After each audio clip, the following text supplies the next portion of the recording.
अब screen visible है सबको? Yes ma'am. हनी बीज वाली है, दिख रहा है ना सबको? Yes ma'am. ठीक है। तो फिर कल मैंने बेनिफिशियल इंसेक्ट्स आपको शुरू करवा दिया हुआ था। ठीक है, बेनिफिशियल इंसेक्ट्स में हमने ओके, जो बेनिफिशियल इंसेक्ट्स में हम सिर्फ और सिर्फ 3 कवर करेंगे। एक है हमारे पास सिल्कवॉर्म, ठीक है, दूसरा है हमारे पास हनी बी और तीसरा है हमारे पास लैक इंसेक्ट।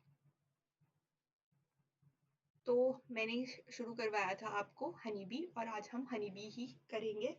फिर मैंने आपको ये भी बताया था कि जो बेनिफिट क्यों है ये बेनिफिशियल, क्योंकि ये हमें इकोनॉमिक प्रॉफिट करवा रहे हैं। और सिल्क वॉर्म से हमें क्या मिल रही है? सिल्क मिल रही है। हनी से हमें क्या, हनी बी से हमें क्या मिल रहा है? हनी मिल रहा है। रॉयल जेली मिल रही है और मिल रहा है हमें बी वैक्स और भी मिल जाते हैं हमें यहाँ से डिफरेंट चीज़ें।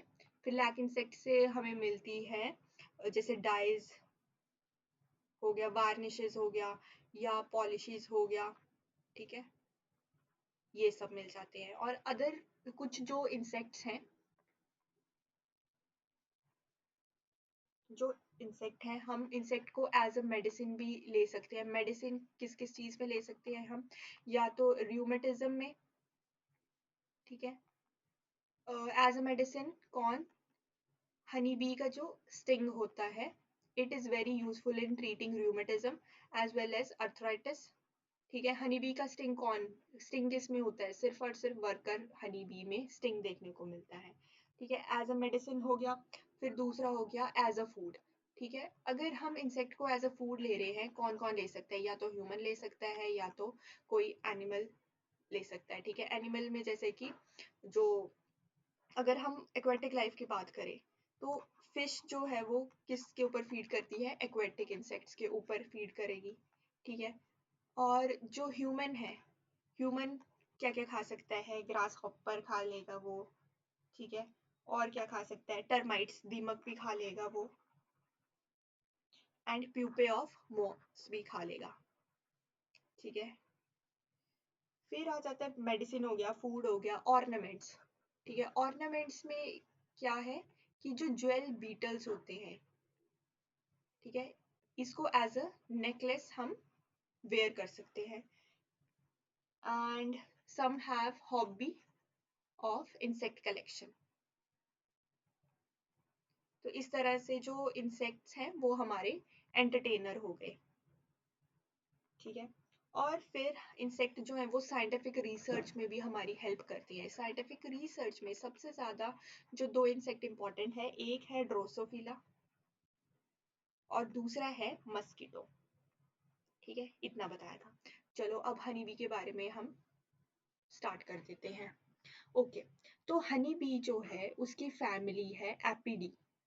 ठीक है, और जो इसका सब ऑर्डर है वो है एपोक्रिटा और जो इसका ऑर्डर है वो है हाइमेनोप्टेरा। ठीक है, ये 3 पॉइंट हो गए क्लियर। फिर हमने पढ़ा था कि जो different species of honey B कौन सी है। पहली है जायंट और रॉक बी। ठीक है, इसको लार्जेस्ट हनी बी की स्पीशीज है ये एपिस डॉर्सेटा। ठीक है, ये जो फर्स्ट पिक्चर है ये एपिस डॉर्सेटा की है। फिर आ जाता है इंडियन बी जिसका नाम है एपिस सेराना इंडिका, ये सेकंड पिक्चर है। ओके, फिर आ जाता है इटालियन बी, वो है एपिस मेलिफेरा। फिर आ जाता है ये है एपिस मेलिफेरा। ठीक है, इंडिया में बहुत ज्यादा यूज हो रहा है फॉर द हनी प्रोडक्शन। फिर आ जाता है लिटिल बी और ड्वार्फ बी जिसका नाम है एपिस फ्लोरिए, ये रहा। और फिर आ जाता है मस्किटो बी और डैमर बी जिसका दूसरा नाम है स्टिंगलेस बी, ये आइदर मेलिपोना इरिडिपेनिस है या तो ट्राइगोना इरिडिपेनिस ये है। ठीक है, ये इतनी सी बात पड़ी थी हमने कल। और फिर हनी कितना प्रोड्यूस करते हैं डिफरेंट हनी बी? जो एपिस डॉर्सेटा है, जो लार्ज लार्ज वाला बी है, हनी बी है, वो around 45 to 180 KG of honey bee per year per colony ये प्रोड्यूस करेगा। पर नो डाउट ये इतनी ज्यादा इसकी प्रोडक्शन है, but it is very difficult to rear. ये इसको पाना बहुत ही ज़्यादा मुश्किल है। क्यों ज़्यादा मुश्किल है? Because it is very ferocious in nature. ठीक है, बहुत गुस्सेल टाइप का है ये देखो इसकी कॉलोनी ये बहुत बड़ी होती है, अराउंड 5 to 6 फीट इसकी कॉलोनी आपको देखने को मिलती है। ठीक है, इसका जो हाइव होता है ये। फिर आ जाता है एपिस मेलिफेरा, ये करता है एवरेज हनी, मतलब एवरेज क्या ज़्यादा ही हनी ये प्रोड्यूस करता है, around 27 kg of honey per year. ठीक है, एपिस मेलिफेरा ये इसकी जो कॉम्ब है वो है एपिस मेलिफेरा की। एपिस मेलिफेरा के जो कॉम्ब्स होती हैं वो होती हैं या हाइव होती है पैरेलल। ठीक है, पैरेलल होती हैं। फिर आ जाता है एपिसेराना इंडिका, इसकी भी पैरेलल ही होगी, बट इसकी जो हनी की प्रोडक्शन है वो कंपैरेटिवली बहुत ज़्यादा कम है। 3 to 5 kg of honey produce करता है एपिसेराना इंडिका। ये देखो इसकी जो ऐसे ऐसे पैरेलल पैरेलल कॉलोनीज बनती हैं इसकी। ठीक है, फिर आता है एपिस फ्लोरिए, इसका सिर्फ और सिर्फ इसका जो हाइव होगा सिर्फ हमारी मुट्ठी जितना होगा। ठीक है, and it is the smallest honey bee, और इसका जो हनी प्रोडक्शन है वो है अराउंड 0.45 किलोग्राम पर ईयर पर कॉलोनी। ठीक है, इतना समझ आ गया। इससे क्वेश्चन आ सकता है कि सबसे ज़्यादा हनी प्रोडक्शन किसकी है, तो एपिस डॉर्सेटा की है। अगर आता है कि सबसे ज़्यादा हनी प्रोडक्शन किसकी है, ऐसा आता है कि डोमेस्टिकेटेड हनी बी में से सबसे ज़्यादा हनी की प्रोडक्शन किसकी है, तो वो है एपिस मेलिफेरा की। ठीक है, एपिस मेलिफेरा को हम डोमेस्टिकेट कर सकते हैं, बट एपिस डॉर्सेटा को हम नहीं कर सकते हैं। ठीक है, फिर आ जाता है different diseases which will affect the honeybee. Okay, तो सबसे पहले वैसे मैंने आपको सिर्फ और सिर्फ कुछ ही करवाए थे। एक है नोजीमा डिजीज, जो कौन कॉज करता है, एक प्रोटोजोन। ठीक है, जो आइल ऑफ वाइट डिजीज है वो कॉज करता है एक माइट जिसका नाम है अगैरापिस वुडी। ठीक है, फिर एक आता है American foul brood, it is caused by bacillus pluton. ठीक है, और जो यूरोपियन फाउल ब्रूड है वो कॉज करता है स्ट्रेप्टोकोकस एपिस। ठीक है, जो अमेरिकन फाउल ब्रूड है ये दोनों जो एएफबी है और ईएफबी है ये है बैक्टीरियल डिजीजेस।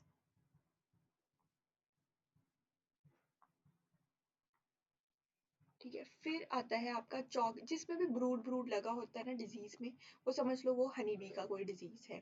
ठीक है, चौक ब्रूड, स्टोन ब्रूड, ये इतना इंपॉर्टेंट नहीं है, मतलब इसका कॉजेटिव ऑर्गेनिज्म याद रखना। सिर्फ आप चौक ब्रूड, स्टोन ब्रूड और थाई सैक ब्रूड ये याद रख लो कि it is being caused by virus.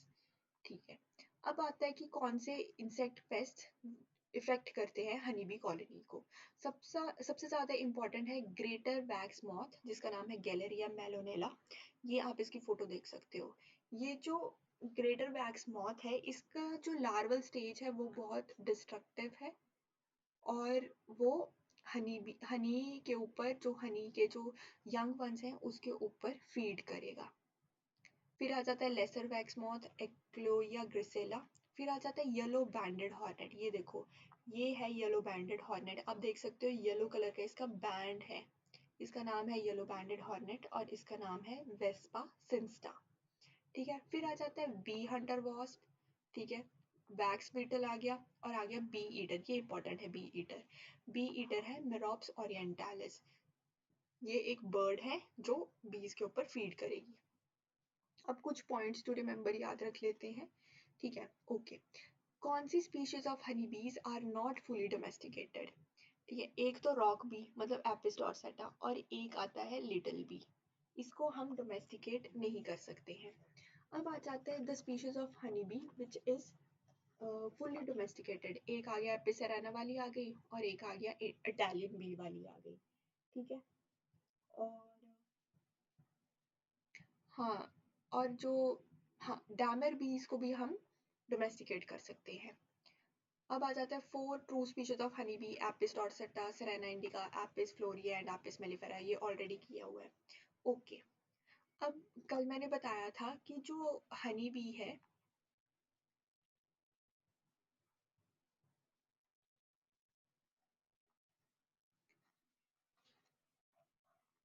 ये एक होता है क्वीन, एक है ड्रोन और एक है वर्कर।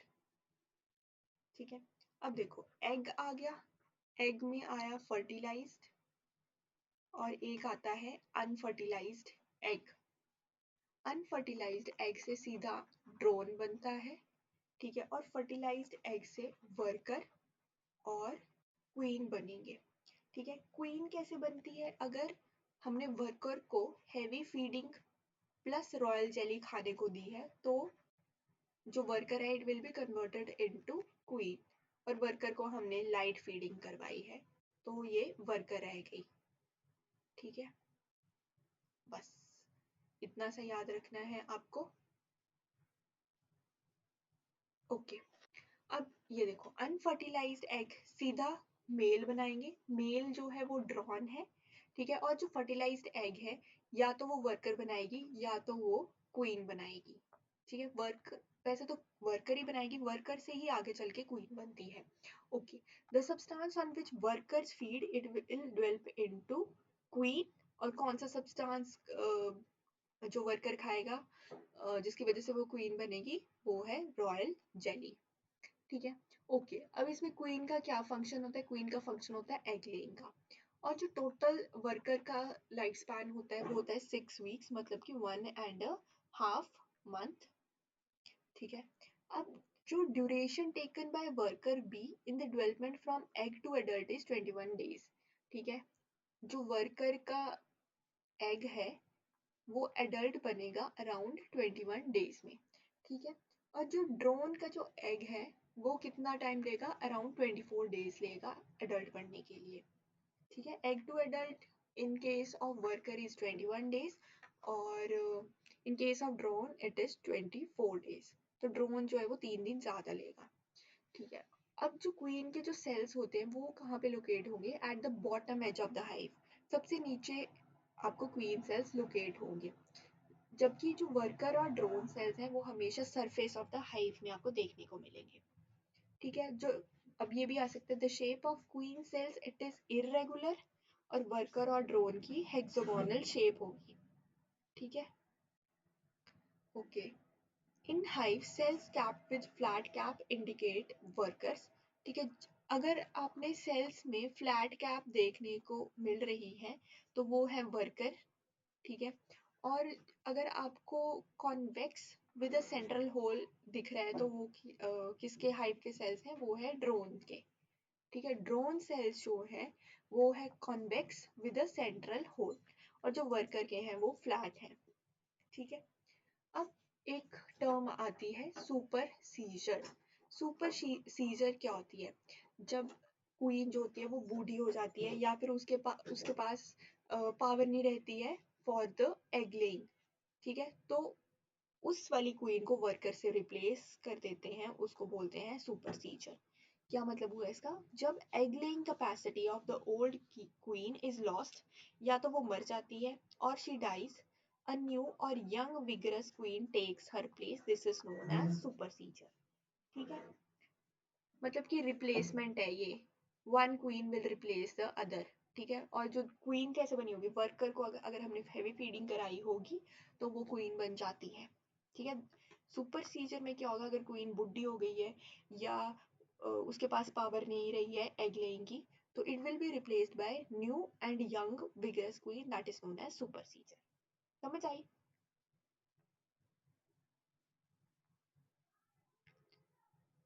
प्रीति आपको समझ आ रही है?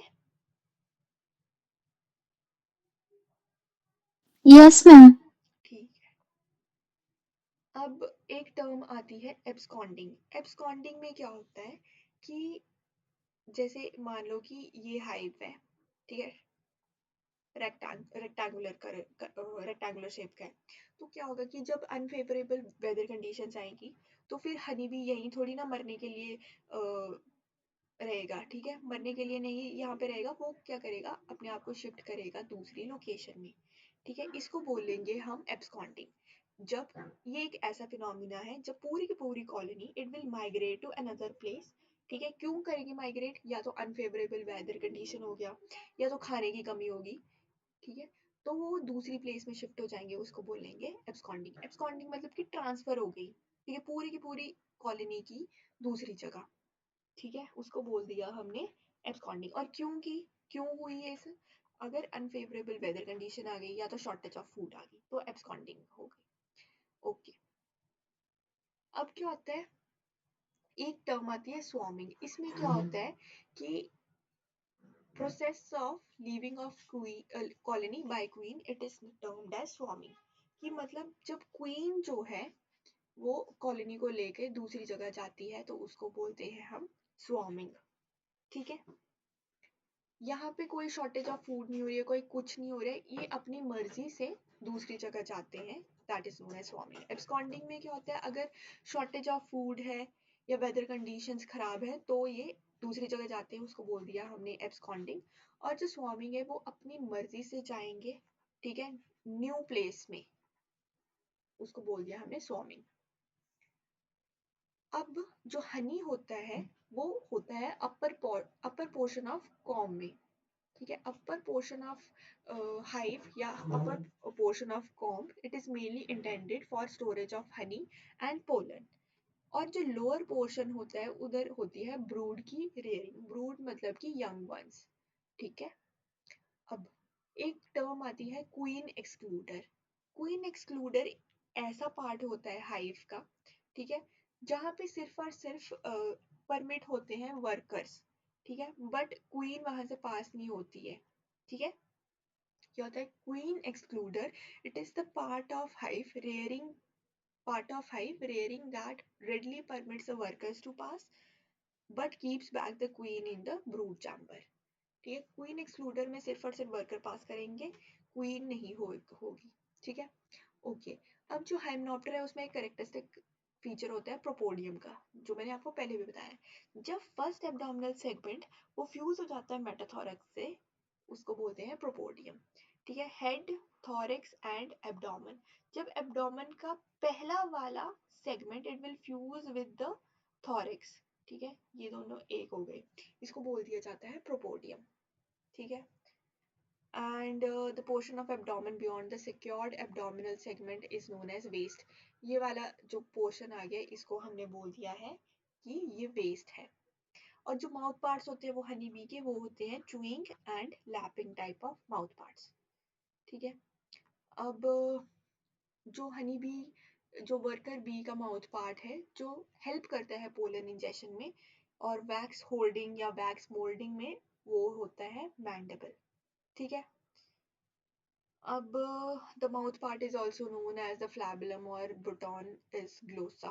ठीक है, इसको रहने दो आप। अब जो एंटीनल क्लीनर इसके लेग्स होती हैं, ठीक है, एंड पोलन बास्केट भी होता है जिसका नाम होता है कॉर्बिक्यूला। पोलन बास्केट को हम कॉर्बिक्यूला भी बोलते हैं, जो कहाँ कहाँ प्रेजेंट होती है। एंटीनल क्लीनर जो होता है वो प्रेजेंट होती है फोर लेग में और पोलन बास्केट हाइंड लेग में। ठीक है, अब हाइंड लेग में कहाँ होगी, टिबिया में प्रेजेंट होता है पोलन बास्केट। ठीक है, और जो पोलन बास्केट और पोलन प्रेस है वो सिर्फ और सिर्फ वर्कर बीज में आपको देखने को मिलेगी। ठीक है, अब द स्टिंग इन वर्कर बीज it is a modification of ओविपोजिटर।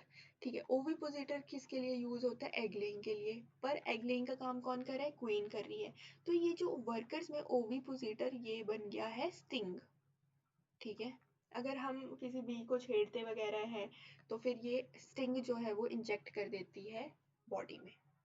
ठीक है, अब आ जाता है कि स्टिंग जो है सिर्फ और सिर्फ वर्कर में प्रेजेंट होगा और ड्रोन में ये एब्सेंट होगा। ठीक है, अब बी वेनम जो है वो एक्सक्रीट कर रहा है, ये सिक्रीट कर रहा है कौन, honey bee, and it is being secreted from acid glands. ठीक है, अब जो क्वीन सब्सटेंस होता है हनी बी में it is being secreted by mandibular glands. ठीक है, मैंडिबुलर ग्लैंड्स और इसको बोल देते हैं फेरेंजियल ग्लैंड्स। ठीक है, एक ही बात है ये। अच्छा, these glands it is absent in drones but it is present in workers as pharyngeal gland। ठीक है, समझ गए। जो बी का male gate is being secreted by pharyngeal glands। अब लार्वल ड्यूरेशन कितनी है, ड्रोन की 7 दिन की है, क्वीन की 5 दिन की है, वर्कर की 4 दिन की है। ठीक है, if larva is fed its entire duration on royal jelly it develops into a queen। ये मैंने आपको पहले बता दिया है। अब आ जाता है कि in honey bee queen substance secreted by mandibular glands. ठीक है, ये हमें आता है। The softening of wax in honey bee, it is a function of mandibular glands. अब मैंडिबुलर ग्लैंड्स का क्या काम है? For softening of the wax, ठीक है। अब the glands other than wax gland that are absent in drones, ठीक है। ड्रोन्स में जो है वो क्या क्या एब्सेंट है? एक एब्सेंट है मैंडिबुलर और एक एब्सेंट है वैक्स के glands. Okay, name the glands other than wax gland and mandibular glands which is highly developed in worker bees. वो है pharyngeal glands. Bee milk, it is a secretion of pharyngeal gland. Okay. Larval duration of drone, queen and worker is 7, 5 and 4 days. Okay. When the larva is allowed to feed its entire duration, it will develop into queen. Larval duration ये 2 and 3 ये तो हो गया। अब आता है name the larval food other than royal jelly that larvae of workers and drones are feed. It is bee bread. Queen को हमने खिलाना है रॉयल जेली और वर्कर और ड्रोन्स खाएंगे बेचारे वो बी ब्रेड, ठीक है। Okay, the larval duration of worker that feed on bee bread is 2 दिन के लिए ये बी ब्रेड खाते हैं। The duration of larva of the drone feed on royal jelly plus bee bread, it is 4 days। ये याद होना चाहिए आपको। अब आ जाता है कि जो क्वीन सब्सटेंस है उसके पास एक हार्मोन होता है, वो हो, उसका नाम है ecto hormone. It will influence for the production of new queen, ठीक है। जब ये एक्टो हार्मोन जो है वो कम हो जाता है हाइव में, तो समझ लो नई क्वीन बनने वाली है, ठीक है। अब है ग्रेटर वैक्स मॉथ। मैंने बताया है कि ये एक इंसेक्ट है, ये एक ऐसी मॉथ है जो फीड करता है किसके ऊपर? बीज के ऊपर। अब जो ग्रेटर वैक्स मॉथ है ये फीड इसके ऊपर भी करेगा, हनी बी के ऊपर भी, ठीक है। It will feed on pollen and royal jelly and it will belong to the family Galleriidae. अब जो वैक्स बीटल है which feed on debris and old combs, it belongs to Tenebrionidae. Bird species का नाम बताया था मैंने, Merops orientalis. Two important diseases which is caused by fungus, they are chalk brood and stone brood. ऐसे question आएगा कि name two diseases which is caused by fungus, तो आपको पता होना चाहिए कि chalk brood and stone brute, ठीक है। जो बैक्टीरियल डिजीजेस हैं वो है American foul brute and European foul brute, ठीक है। causal organism of Nosema disease in honeybee, it is Nosema apis and it is a protozoan, ठीक है। 2 टाइप के डांस करते हैं हनी, कौन कौन से हैं? Round dance and vagal dance, ठीक है। इन डांस के ऊपर जिस साइंटिस्ट ने काम किया है उनका नाम है कार्ल वॉन फ्रिश, ठीक है। And he is the author of dance language and orientation of बीज, बीज their vision chemical sense and language. बस इतनी इंफॉर्मेशन आपके पास हनी बी की होनी ही होनी चाहिए। नेक्स्ट टॉपिक हम शुरू करते हैं sericulture. Sericulture means production of silk by rearing of silkworm, production of silk by rearing silkworms. तो डिफरेंट टाइप्स ऑफ सिल्कवॉर्म्स आपको देखने को मिलेंगे। ये मुग्गा सिल्कवॉर्म है, ठीक है। और ये भी सिल्कवॉर्म है। एक मिनट जरा, ओके।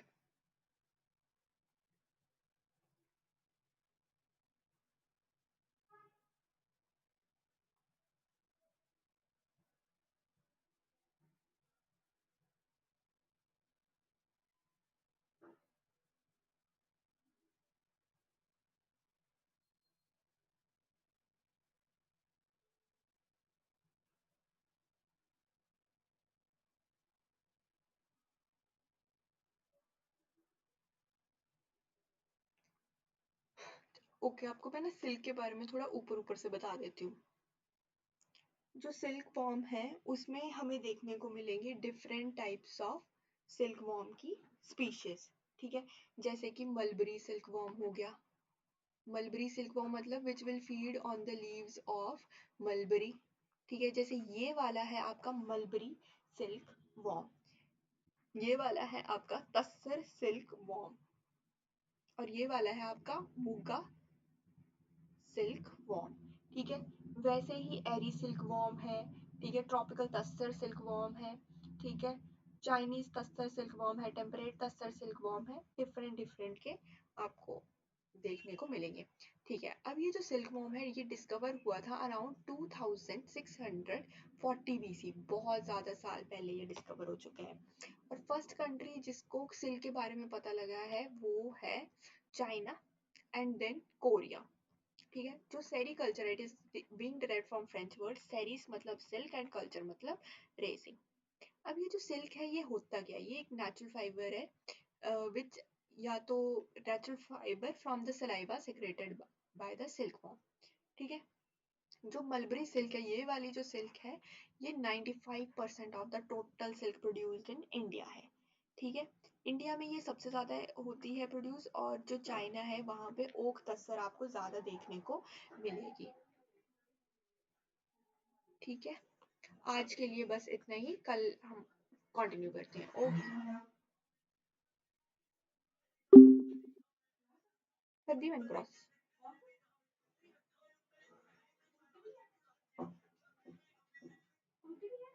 हाँ हाँ।